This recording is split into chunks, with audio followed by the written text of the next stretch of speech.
Tu es un sorcier, Harry.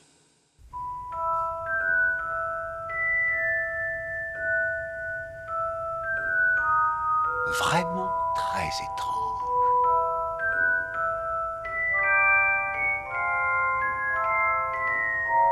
Gryffindor!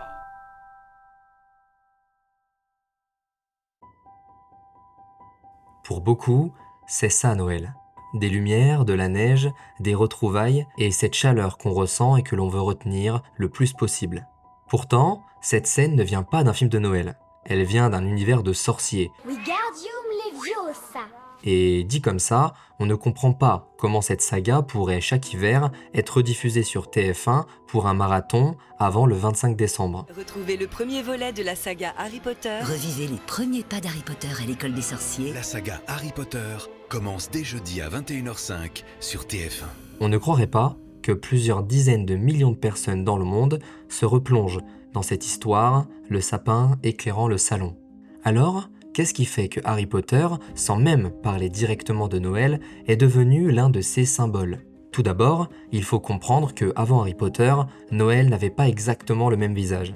Et c'est là que commence notre histoire.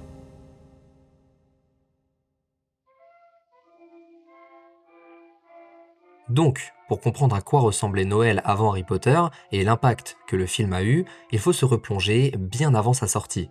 Avant même les lumières de Poudlard, avant les sapins géants et les publicités de fin d'année, il y a eu une époque où Noël n'était pas encore un spectacle. Dans les années 40, Noël est d'abord une fête religieuse. On célèbre la naissance du Christ, on prie, on partage un repas en famille, les rues sont calmes, les vitrines encore très rares. On sort d'une période de guerre et de privation. 1947.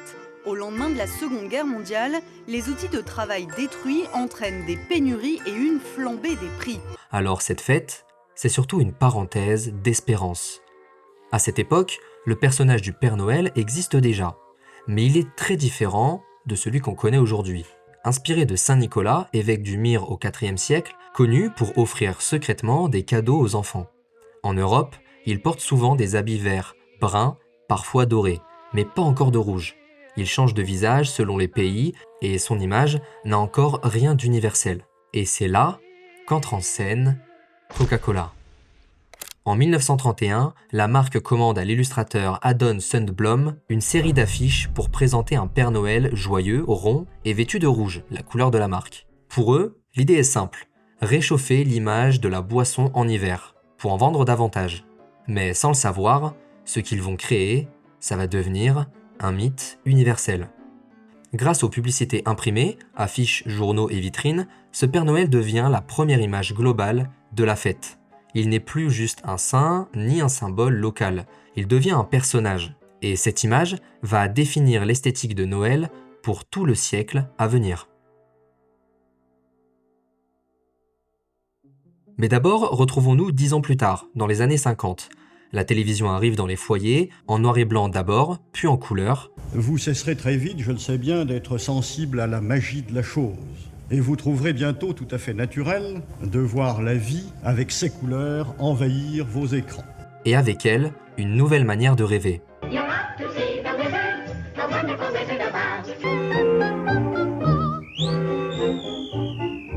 Noël devient un événement qu'on regarde. Les films comme It's Wonderful Life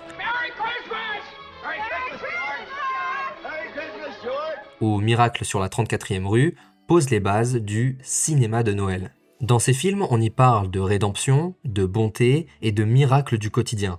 Pour la première fois, la magie s'invite dans les foyers à travers l'écran. Puis on continue dans les années 70 et 80, où se poursuit cette évolution. Noël devient une période commerciale assumée, mais aussi profondément culturelle. Ça s'est fait très rapidement, on se doute que quand quelque chose explose dans les foyers, le commerce s'en empare immédiatement pour vendre davantage. Les grandes surfaces naissent, les catalogues de jouets débarquent dans les boîtes aux lettres et la musique devient partie intégrante de la fête. À la radio, on chante.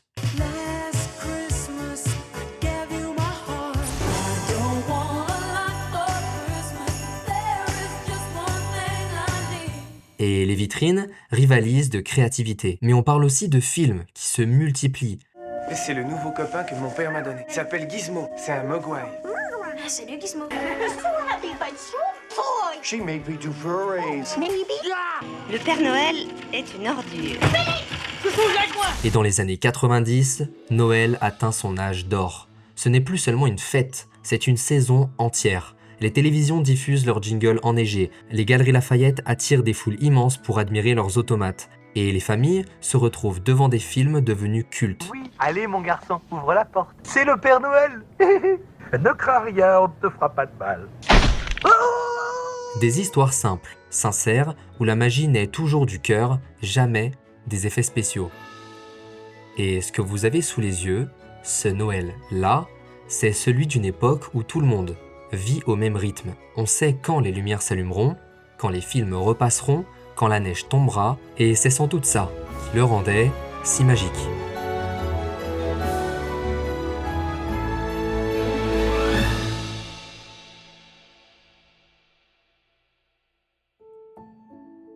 Tout le monde, pendant des mois, croyait à la même chose. Puis arrive l'an 2000. Les écrans plats remplacent les téléviseurs à tubes, Internet s'installe dans les foyers, les premiers téléphones portables apparaissent, le monde accélère et Noël avec lui. Les vitrines se modernisent, les décorations deviennent industrielles, plus propres, plus uniformes. Et même le cinéma de Noël change. Les comédies romantiques prennent petit à petit la place des contes. Les studios misent sur la légèreté plutôt que sur la tendresse et la sincérité. Peu à peu, l'attente disparaît. On ne guette plus la diffusion d'un film à la télé, on le regarde quand on veut, seul, sur un écran d'ordinateur. Et dans les grandes villes, sans que personne s'en rende vraiment compte, la neige aussi se fait de plus en plus rare. Les décors changent, et avec lui, l'imaginaire. Et ce n'est pas que la magie disparaît, c'est qu'elle se dilue dans la vitesse du monde. Et à ce moment-là, on a toujours Noël, bien sûr, mais il n'a plus cette lenteur, cette chaleur commune, cette impression d'être ensemble. C'est une fête qu'on vit chacun de son côté, que beaucoup définissent déjà comme commerciale, et c'est dans cette période, entre la nostalgie d'un Noël d'hier et le monde qui s'accélère, qu'un film va rallumer quelque chose qu'on pensait perdu. En novembre 2001, alors que les premières décorations s'allument dans les rues, sort un film qui ne prétend pas parler de Noël, mais qui va pourtant redéfinir la manière dont on le ressent. Je parle évidemment de...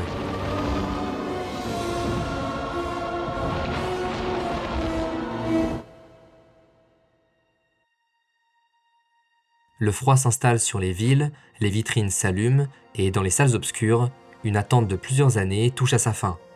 Depuis 1997, les livres d'Harry Potter ont conquis le monde, et partout, on attend de voir si la magie tiendra à l'écran. Le film sort le 16 novembre aux États-Unis, puis le 5 décembre en France.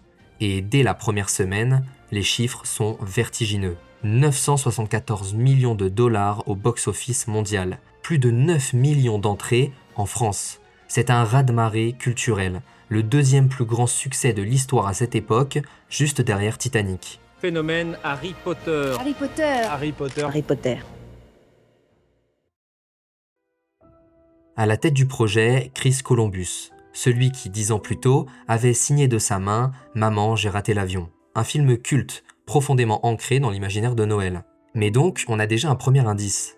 Columbus sait filmer la chaleur humaine, les lumières des maisons, cette solitude plus ou moins agréable qu'on ressent à l'approche des fêtes, et surtout, cette lenteur qu'on perdait à la fin des années 90. Avec Harry Potter, il fait la même chose, mais dans un monde imaginaire, où nous pouvons tout recommencer.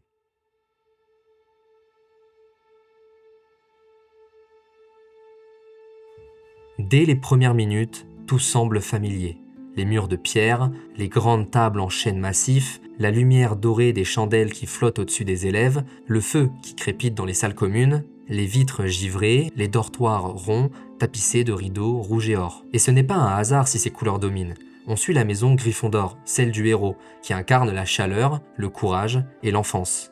Mais ce qui est intéressant, c'est que si on prend l'opposé, Serpentard baigne dans du vert et du gris froid. Une lumière métallique, presque glaciale. Et tout dans la direction artistique joue sur cette opposition.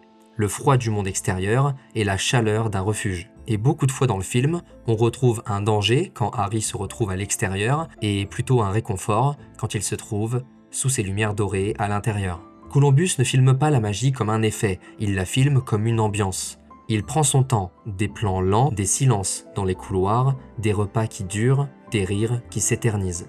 Cette lenteur, c'est exactement celle qu'on avait perdue. Dans un monde qui s'accélère, Harry Potter réinstalle le temps long. Comme un Noël qu'on attend, pas qu'on consomme. Et c'est ce rythme-là, calme, feutré, presque contemplatif, qui donne au film sa chaleur. Et c'est ce qui est plutôt remarquable. Faites regarder pour la première fois le premier opus d'Harry Potter à quelqu'un qui ne l'a pas vu, et vous verrez qu'il le trouvera plutôt long. Et c'est complètement voulu. Mais pour en revenir à notre thématique de Noël, ce n'est pas un film de Noël. On suit juste notre héros sur une année entière. Il passe donc par ses festivités. Mais pourtant, tout nous y fait quand même penser. Le bois, les flammes, la lumière douce, les rires des enfants, et c'est une idée forte, où juste cet endroit peut suffire à tout rendre magique. Et quand la neige finit enfin par tomber sur Poudlard, c'est comme si le film nous donnait ce qu'on attendait depuis le début. C'est comme si, à nouveau, on avait attendu Noël.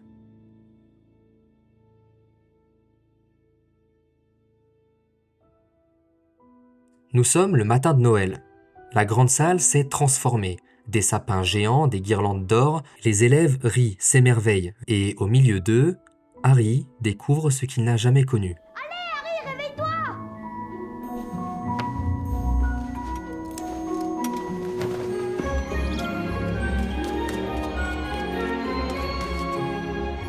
Joyeux Noël, Harry. Joyeux Noël, Ron. Sous le sapin, un paquet, un pull tricoté, simple, fait main, mais aussi une cape d'invisibilité.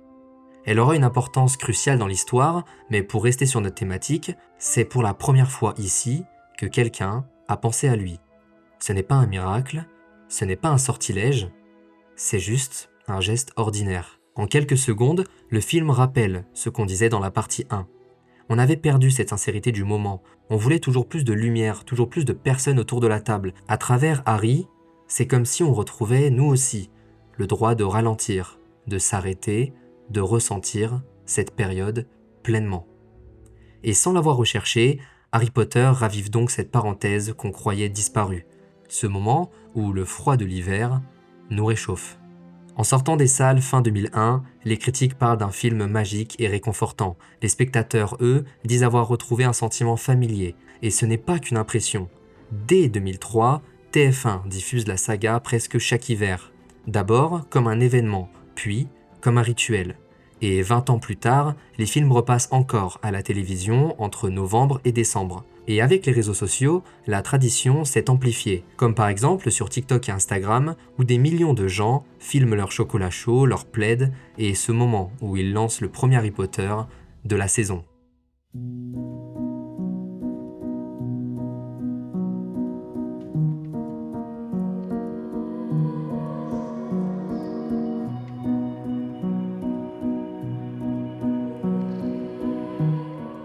Parce qu'au fond, ce qu'a réussi Harry Potter, c'est de recréer ce que Noël avait peu à peu perdu, cette lenteur, cette chaleur et cette attente. Il n'a pas inventé la magie de Noël, il l'a simplement réanimée. Et si ce film est devenu sans le vouloir un film de Noël parfait, c'est peut-être parce qu'il nous a rappelé que la magie n'est pas seulement dans une baguette ou dans une cape, mais également dans notre quotidien et dans de toutes petites choses.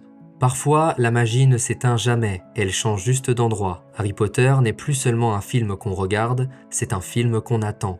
Chaque hiver, quand les lumières de la ville s'allument, il réapparaît dans nos vies, comme un repère invisible entre la fin de l'automne et Noël. Un tweet, un extrait, un son de John Williams, et le monde comprend. Peu à peu, la magie du film a débordé de l'écran. Les chandelles suspendues, les couloirs de pierre, les teintes dorées, tous ces symboles devenus universels, adoptés, copiés, transformés. Même ceux qui n'ont jamais vu les films reconnaissent aujourd'hui cette ambiance. C'est une esthétique, une texture, un Noël à Poudlard qui s'est infiltré dans la culture. Et ça, c'est un changement profond. Avant Harry Potter, la magie de Noël, c'était plus un miracle.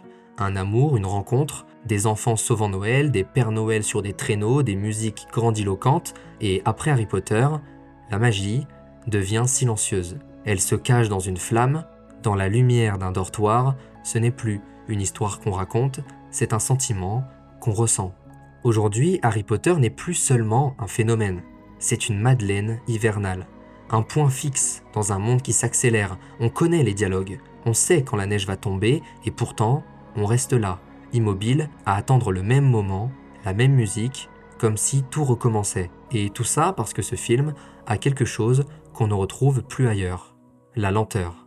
Celle qu'on avait perdue, celle qu'on cherchait depuis longtemps et que Columbus a réussi à réinstaller sans le vouloir dans nos hivers.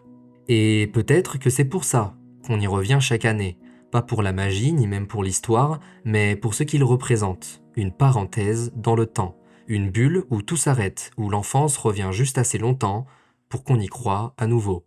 Alors, pour répondre à la question de cette vidéo, non, Harry Potter n'est pas un film de Noël. C'est bien plus que ça. C'est le souvenir de Noël, celui qu'on rallume chaque hiver, comme une bougie qu'on n'a jamais vraiment eu envie de souffler. Harry Potter à Noël, c'est un cocon, un refuge où l'hiver semble plus doux, où le monde dehors peut bien geler tant qu'on reste là, dans cette lumière dorée. Et puis, le temps passe. Le 8e film se termine, on ouvre les cadeaux, on rit, on trinque, puis la nouvelle année arrive.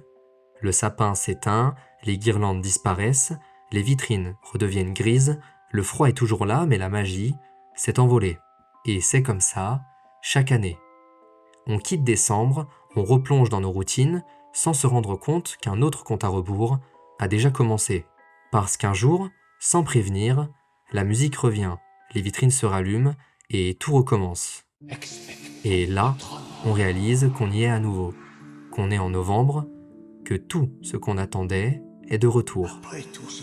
Alors, avant que la neige fonde, avant que les lumières s'éteignent, il faut en profiter, parce qu'à partir de cette vidéo, la magie ne fait que commencer. À jamais.